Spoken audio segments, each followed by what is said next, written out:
Selamat datang di channel Sumber Belajar, media belajar masa kini. Mari kita belajar materi kelas 5, tema 9, subtema 3, pembelajaran kedua. Rabu pagi, Edo bersiap-siap berangkat ke sekolah. Edo memakai baju batik yang merupakan seragam identitas sekolahnya. Sebelum berangkat, Edo tidak lupa menyantap sarapan pagi dan minum segelas susu yang telah disiapkan oleh ibunya. Pagi itu Edo berangkat sekolah. Tidak lupa Edo berpamitan dengan ayah dan ibunya.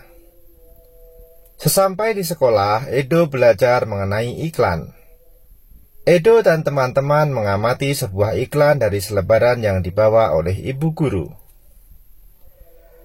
Pada pembahasan tentang iklan sebelumnya, kamu telah mengetahui tentang pengertian iklan, ciri-ciri iklan, dan bentuk-bentuk iklan di media cetak. Sekarang kamu akan mempelajari tentang unsur-unsur iklan dan ciri-ciri bahasa yang digunakan dalam pembuatan iklan di media cetak. Perhatikan gambar iklan berikut ini, kemudian lengkapilah tabel yang ada di sampingnya. Unsur iklan yang ada pada gambar berikut ini yang pertama adalah nama produk, yaitu payung lukis. Kemudian yang kedua, gambar yang menarik. Unsur yang keempat, keunggulan produk, yaitu asli buatan Indonesia.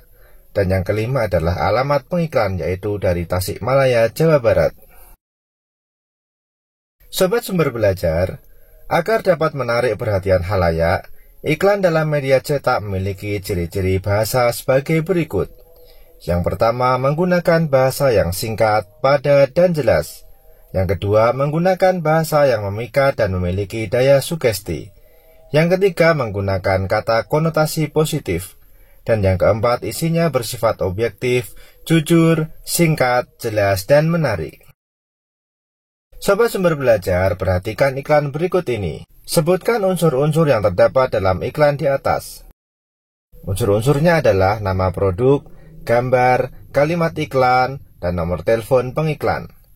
Kemudian yang nomor 2, bagaimana ciri-ciri bahasa yang terdapat pada iklan tersebut? Iklan tersebut menggunakan bahasa yang singkat, padat, dan jelas. Kemudian iklan tersebut juga menggunakan bahasa yang memikat. Yang ketiga, buatlah gambar visual tentang kesimpulan isi teks paparan iklan di atas. Nah, kalau kita gambarkan, kurang lebih seperti ini gambarnya. Coba amati segelas air gula. Gula tercampur sempurna dengan air sehingga campuran antara gula dengan air tampak jernih. Berarti dalam hal ini gula tercampur rata dengan air.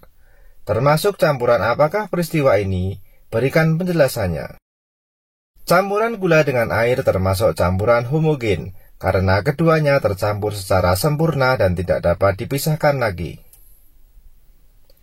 Cobalah amati segelas air yang di dalamnya terdapat pasir.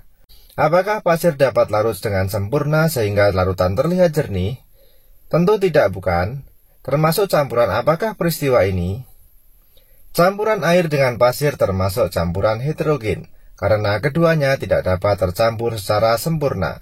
Pasir akan mengendap atau terpisah dengan air. Sobat Sumber Belajar, seni rupa daerah adalah cabang seni rupa. Seni rupa daerah memiliki suatu ciri khas dari latar belakang sejarah suatu wilayah. Oleh karena itu, seni rupa daerah memiliki perbedaan dengan karya seni daerah lain.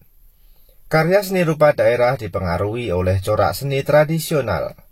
Corak seni tradisional terdiri atas karya seni rupa 2 dimensi dan karya seni rupa 3 dimensi. Karya seni rupa 2 dimensi berupa karya tekstil misalnya kain batik, kain tenun, dan kain songket. Karya seni rupa 3 dimensi contohnya ukiran kayu, keramik, dan patung. Berikut ini adalah contoh karya seni rupa. Ada gambar gerabah dari Kasongan Yogyakarta, kemudian ada gambar batik motif awan dari Cirebon, dan ada gambar ukiran kayu dari Jepara. Sobat Sumber Belajar, karya seni daerah bercorak tradisional biasanya menggunakan motif yang bersifat turun-temurun atau selalu sama dengan sebelumnya. Daerah masyarakat pesisir pantai biasanya akan lebih didominasi dengan bentuk seni rupa bermotif ikan, gelombang laut, karang, dan kapal. Sementara daerah masyarakat pegunungan akan lebih didominasi dengan bentuk karya seni rupa bermotif buah, pepohonan, bunga, dan hewan-hewan. Secara umum, karya seni rupa daerah memiliki ciri-ciri sebagai berikut. Yang pertama, bersifat kedaerahan. Yang kedua, dipengaruhi oleh budaya dan latar belakang sejarah suatu wilayah. Antara lain mengandung simbol-simbol dan bermakna. Seringkali digunakan untuk upacara adat, agama, atau kebutuhan sehari-hari. Dibuat dari bahan alam yang berasal dari lingkungan. Yang ketiga, corak dan motifnya dipengaruhi oleh kondisi fisik atau geografi suatu daerah. Dipengaruhi juga oleh corak seni tradisional masyarakat setempat. Sobat Sumber Belajar, fungsi karya seni rupa daerah dibedakan menjadi fungsi individual dan fungsi sosial. Fungsi individual sebagai media untuk mengekspresikan jiwa, emosi, dan mencerminkan segala sesuatu, baik suka, duka, dan marah. Selain itu, karya seni juga sebagai media mengekspresikan cita-cita, pandangan hidup, watak, bentuk, corak bahan, dan juga teknik. Kemudian fungsi sosial antara lain sebagai media pendidikan, media hiburan, media komunikasi, dan media keagamaan. Berdasarkan jenisnya, seni rupa daerah terbagi menjadi dua, yaitu seni murni dan seni terapan. Seni rupa murni adalah karya seni rupa yang mengutamakan seni keindahan tanpa memperhatikan fungsi, contohnya lukisan dan patung. Kemudian seni rupa terapan adalah karya seni rupa yang mengutamakan fungsi, namun tetap memperhatikan segi keindahan, contohnya batik, ukiran kayu, gerabah, dan lain-lain. Sobat Sumber Belajar, kemudian jawablah pertanyaan berikut ini. Nomor 1, sebutkan berbagai jenis karya seni rupa daerah di Indonesia yang kamu ketahui. Seni rupa murni dan seni rupa terapan. Yang kedua, sebutkan ciri-ciri umum karya seni rupa daerah. Bersifat kedaerahan, dipengaruhi oleh budaya dan latar belakang sejarah suatu wilayah. Corak dan motifnya dipengaruhi oleh kondisi fisik atau geografi suatu daerah, corak seni tradisional masyarakat setempat. Yang ketiga, sebutkan dua macam seni rupa berdasarkan jenisnya, yaitu seni rupa murni dan seni rupa terapan. Yang keempat, sebutkan 3 contoh seni rupa terapan yang ada di sekitar daerahmu. Contohnya adalah batik, ukiran, dan gerabah. Yang kelima, sebutkan fungsi karya seni rupa daerah. Yang pertama, fungsi individual, yaitu sebagai media untuk mengekspresikan jiwa, emosi, suka, duka, marah, serta pandangan hidup, watak, bentuk, corak bahan, dan teknik. Kemudian yang kedua, fungsi sosial, yaitu sebagai media pendidikan, hiburan, komunikasi, dan keagamaan. Sobat Sumber Belajar, perhatikan tabel berikut ini. Pada tabel berikut ini, kita diminta untuk mengisi daerah dan ciri kain batik. Yang pertama, daerah Cirebon.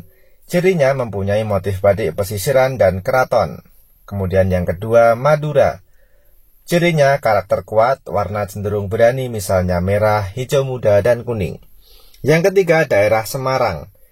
Cirinya motif kontemporer dengan ikon kota Semarang, misalnya Tugu Muda dan Lawang Sewu. Yang keempat, dari daerah Solo. Cirinya motif geometris ukuran kecil-kecil, warna hitam dan coklat. Kemudian yang kelima, daerah Pekalongan, motif hampir sama dengan Jogja dan Solo, warna atraktif dan bervariasi. Sobat Sumber Belajar, demikian penjelasan dari kami. Jangan lupa like, share, and subscribe channel Sumber Belajar. Terima kasih.